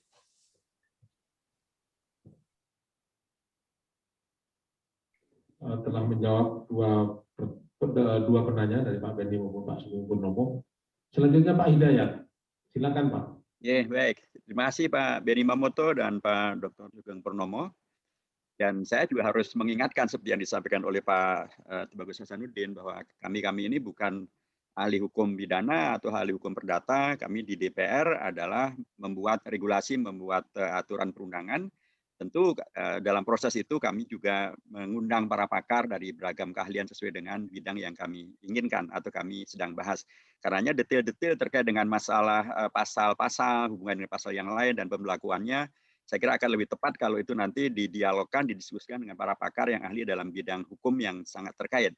Tapi kalaupun tadi beberapa hal yang sudah kami sampaikan, itu adalah norma-norma hukum yang berlaku umum sesungguhnya, yang juga menjadi sebagiannya menjadi keperhatian dan kepedulian dan keprihatinan daripada masyarakat. Untuk itulah karenanya kami juga menyambut undangan ini menjadi bagian daripada fungsi kami sebagai anggota DPR Wakil Rakyat yang juga menyuarakan ya atau ikut menyuarakan tentang apa yang dirasakan oleh sebagian masyarakat itu, yang semuanya saya yakin ingin yang sama, yaitu ingin menghadirkan dan melaksanakan hukum yang berkeadilan, mendapatkan hukum dan praktek hukum yang berkeadilan, supaya dengan cara itu nyamanlah kita berada di negeri yang kita sepakati bersama sebagai negara Pancasila, NKRI, dan lain sebagainya.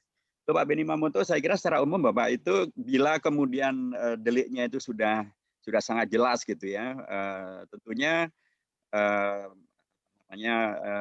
adanya pihak yang kemudian satu tim atau kelompok yang dibuat untuk kemudian bisa menghadirkan permusyawaratan penyelesaian masalah ini mestinya tidak diperlukan ya, karena kalau sudah normanya sudah sangat jelas dan kemudian batasan masalah juga sangat jelas, ya mestinya kemudian tindakan hukum itu bisa dilakukan.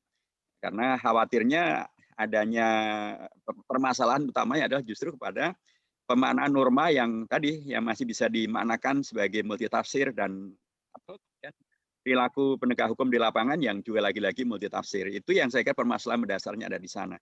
Karenanya yang paling utama adalah tadi apakah kemudian dengan merevisi sehingga kemudian faktor-faktor terjadinya ketidakjelasan norma itu bisa dikoreksi, atau kemudian tersosialisasikan nilai-nilai dan norma-norma ini sedetail mungkin kepada seluruh penegak hukum sehingga sebagaimana yang tadi disebut oleh Pak Beni Mamoto tidak kejadian tuh rekan-rekan di tingkat lapangan penegak hukumnya ternyata kelasnya jauh di bawah daripada yang tadi disebutkan di tingkat Jakarta atau di tingkat nasional, dan itu satu hal yang saya kira memang harus dihindari. Sehingga sosialisasi terkait dengan norma-norma hukum yang kemudian bisa menjelaskan dan memastikan itu memang menjadi sangat dipentingkan supaya tidak terjadi permasalahan yang bisa berujung kepada perasaan terjadinya kriminalisasi atau terjadinya ketidakadilan hukum. Pak Dr. Sugeng Purnomo, terima kasih Bapak untuk apa yang telah beliau sampaikan tadi. Untuk pertanyaan yang terkait dengan masalah hubungan antar pasal per pasal dan bagaimana implementasinya, saya kira akan lebih tepat kalau itu nanti dijawab oleh rekan-rekan yang secara spesifik ahli dalam bidang hukum dan ahli dalam bidang hukum. Tetapi kalau kaitannya dengan masalah aduan sara itu apakah dikenakan kepada individu saja atau individu juga tetap harus dikenakan atau harus juga hanya pada kelompok? Ya kalau pada tingkat prakteknya Pak, yang saya pahami dari kondisi SARA itu memang ya kedua-duanya ya ada bisa dilakukan oleh pribadi atau oleh kelompok, bisa juga korbannya adalah pribadi atau kelompok. Sehingga kedua-duanya sebagaimana yang ada dalam teks dari pasal 28 ini memang ya tidak bisa dihindarkan. Yang diperlukan adalah bagaimana pendefinisian lebih tajam lagi terkait dengan apa yang dimaksud dengan kelompok. Karena tadi bisa menyasar ke beragam kondisi yang beragam-ragam. Tadi saya sebutkan ID pun juga dimasukkan pada kelompok, padahal kan itu adalah profesi. Intinya adalah sekali lagi, kalau kemudian kalaupun memang ID dimasukkan pada kelompok dan itu sudah tersosialisasikan dengan baik kepada warga bangsa, ya saya yakin pun juga kawan-kawan akan atau pihak manapun akan lebih berhati-hati. Yang terakhir yang disampaikan bahwa permasalahan yang tadi kami sebut di pasal 45A itu ternyata normanya masih berlaku Bapaknya. Ancaman hukuman di atas 6 tahun ke atas itu.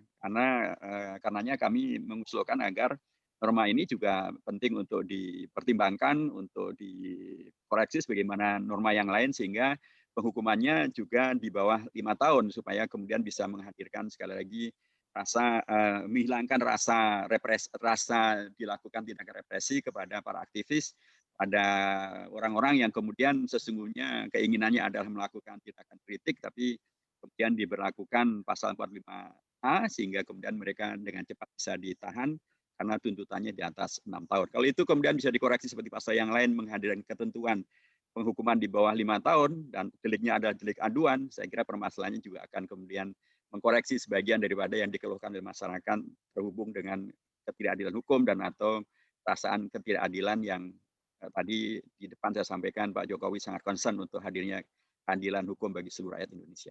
Terima kasih Bapak. Baik, terima kasih Pak Hidayat Nur Wahid atas tanggapannya terhadap pertanyaan Pak Beni maupun Pak Sugeng Purnomo. Bapak Ibu sekalian yang saya hormati, apakah masih ada dari anggota tim Subtim 1 maupun Subtim 2 yang ingin bertanya? Baik, jika tidak ada, mungkin izin Pak Ketua, Ya, Pak Ketua, ya, pada posisi ini Pak Ketua izin, kemarin waktu rapat dengan Komisi 3 itu terkait dengan RUU-KHP itu masih akan didorong untuk di tahun 2022, sehingga pembahasan kita sebelum-sebelumnya untuk juga ada pilihan memasukkan rumusan norma di rancangan perubahan undang-undang ITE kembali ke KUHP. Nah, ini mumpung izin Pak Ketua, mumpung Bapak-bapak dari anggota DPR hadir. Nah, mohon tanggapan dari Bapak anggota DPR, kalau kemudian menunggu RUU-KUHP terlalu lama, apakah nanti DPR akan tetap mengupayakan untuk perubahan revisi undang-undang ITE atau bagaimana? Itu aja Pak Ketua, izin. Baik, terima kasih Pak Robe. Saya persilakan siapa yang akan menjawab terlebih dahulu, Pak TB ataupun Pak Hidayat?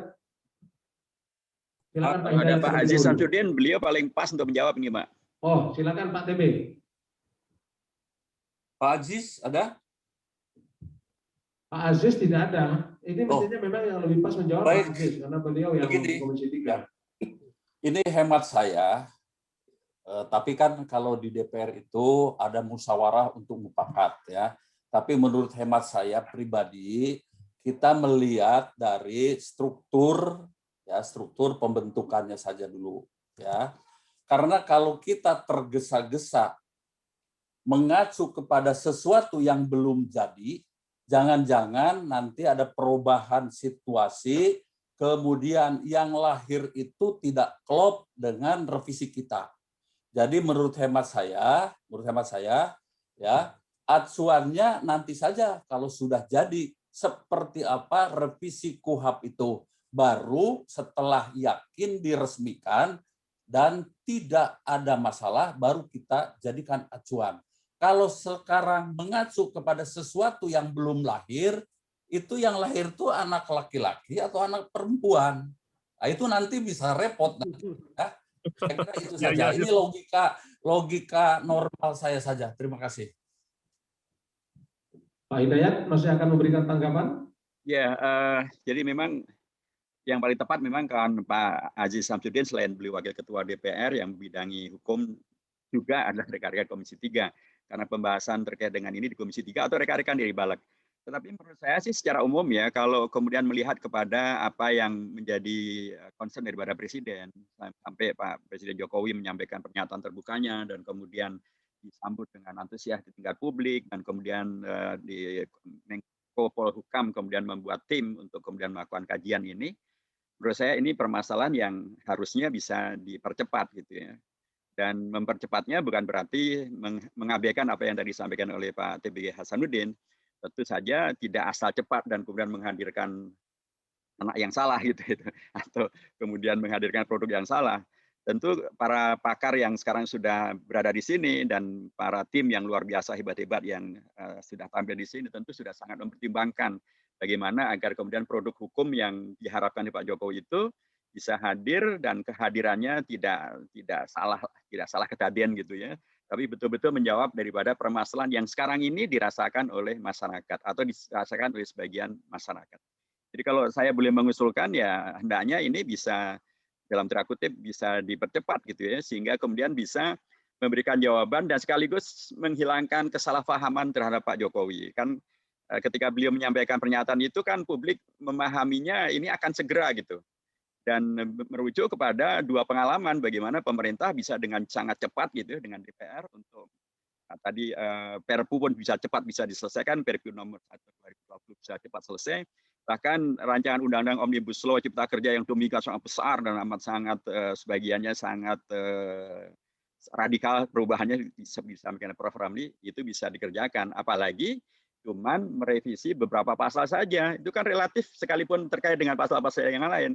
Tapi pastilah tidak se ekstrim ketika membahas tentang RUU tentang Omnibus Law yang amat sangat besar itu. Jadi kalau menurut saya sih sebaiknya itu bisa disepakati kembali pemerintah dengan DPR untuk mempercepat pembahasan ini, bahwa tentang RUU KUHP akan dibahas ya oke lah itu nanti peluang yang lain atau tema yang lain. Tetapi merespon apa yang disampaikan oleh Pak Jokowi, Pak Presiden, mestinya ini bisa cepat. Tentu sekali lagi bukan asal cepat, tetapi cepat yang betul-betul menjawab masalah tanpa masalah.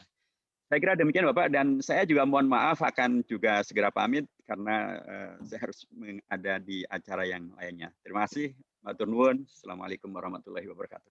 Waalaikumsalam warahmatullahi wabarakatuh. Terima kasih Pak Hidayat Nur Wahid.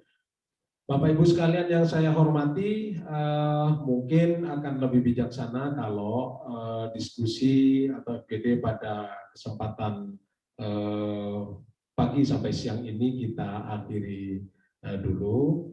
Meskipun saya sangat yakin di benak para anggota tim masih banyak sekali yang ingin disampaikan, akan tetapi memang kita harus berbagi waktu agar semuanya bisa dicapai. Bapak Ibu sekalian yang saya hormati, ini adalah diskusi yang sangat luar biasa karena narasumbernya juga orang-orang yang luar biasa, dan luar biasa pula para anggota tim yang mengikuti secara sabar dan konsentrasi menyimak presentasi-presentasi yang disampaikan oleh anggota tim. Dan ini menjadi tambahan referensi tentunya bagi kita, terutama bagi subtim 1 maupun subtim 2 yang akan mereka internalisasikan dalam diskusi-diskusi internal di masing-masing subtim. Bapak Ibu sekalian yang saya hormati, saya sekali lagi mengucapkan terima kasih yang sebesar-besarnya kepada Bapak Hidayat Nur Wahid, Pak TB Hasanuddin, dan Bapak Aziz Samsudin yang telah lebih dulu meninggalkan ruang virtualnya, dan juga kepada Bapak Ibu sekalian, terutama kepada Bapak Ketua dan anggota subtim 1 maupun subtim 2. Kita akan bertemu kembali nanti pada jam 13.30 untuk melaksanakan FGD lanjutan dengan narasumber dari kementerian dan lembaga. Ada 6 narasumber nanti yang akan menyampaikan paparannya dari Kejaksaan, kemudian Kepolisian, dan juga dari Kominfo, dan juga dari Mahkamah Agung.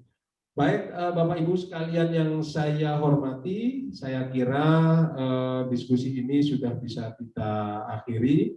Saya sebagai moderator pada kesempatan ini menyampaikan permohonan maaf yang sebesar-besarnya apabila terdapat kesalahan. Akhir kata, Assalamualaikum warahmatullahi wabarakatuh. Matur nuwun Pak, terima kasih semuanya. Terima kasih banyak Pak TB, Bapak Hidayat Nur Wahid, terima kasih banyak. Terima kasih banyak Bapak-bapak, terima kasih banyak. Terima kasih. Saya juga mohon pamit, mohon izin. Assalamualaikum. Waalaikumsalam.